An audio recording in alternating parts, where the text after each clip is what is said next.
Genesis 30. When Rachel saw that she bore Jacob no children, she envied her sister. She said to Jacob, "Give me children, or I shall die."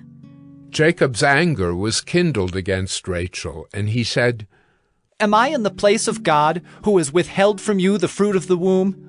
Then she said, "Here is my servant Bilhah. Go into her, so that she may give birth on my behalf, that even I may have children through her." So she gave him her servant Bilhah as a wife, and Jacob went in to her.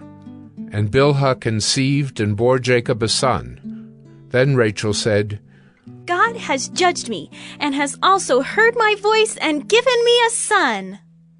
Therefore she called his name Dan. Rachel's servant Bilhah conceived again, and bore Jacob a second son. Then Rachel said, "With mighty wrestlings I have wrestled with my sister, and have prevailed."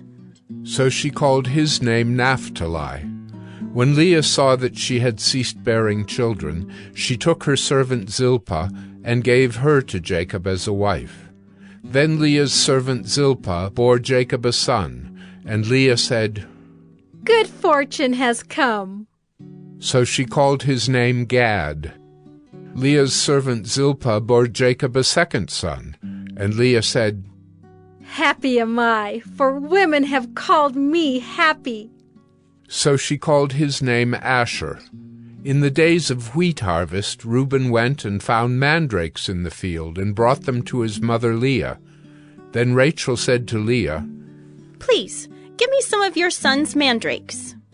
But she said to her, "Is it a small matter that you have taken away my husband?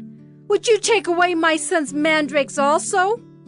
Rachel said, "Then he may lie with you tonight in exchange for your son's mandrakes."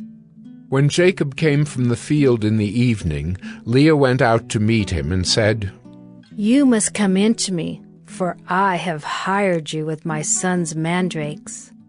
So he lay with her that night, and God listened to Leah, and she conceived and bore Jacob a fifth son. Leah said, "God has given me my wages, because I gave my servant to my husband." So she called his name Issachar.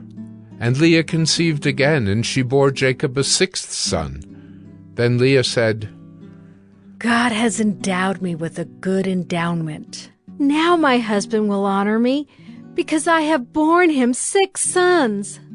So she called his name Zebulun. Afterward she bore a daughter, and called her name Dinah.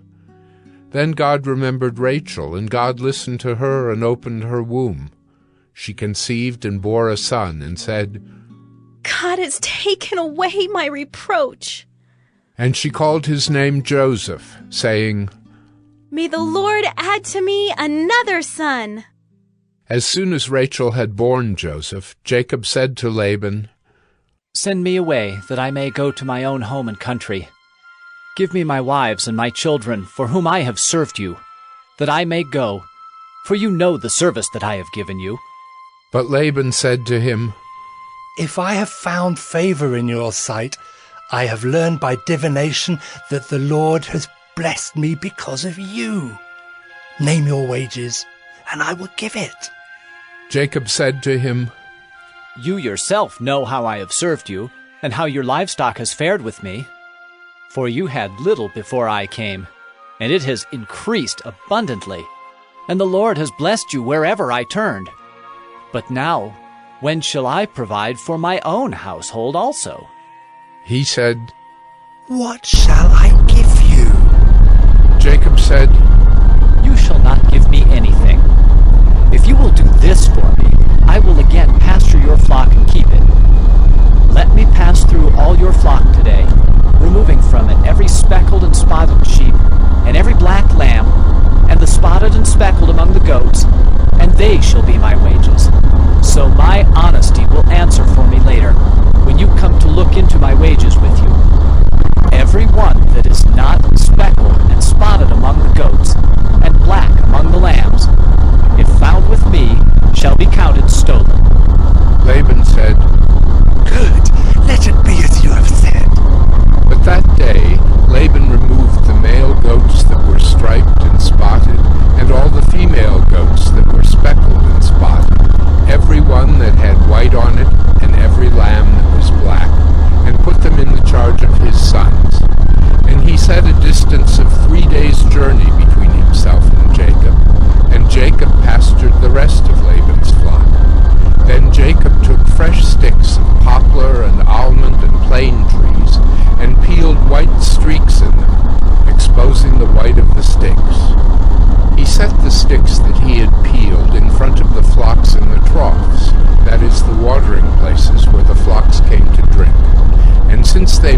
when they came to drink, the flocks bred in front of the sticks, and so the flocks brought forth striped, speckled, and spotted.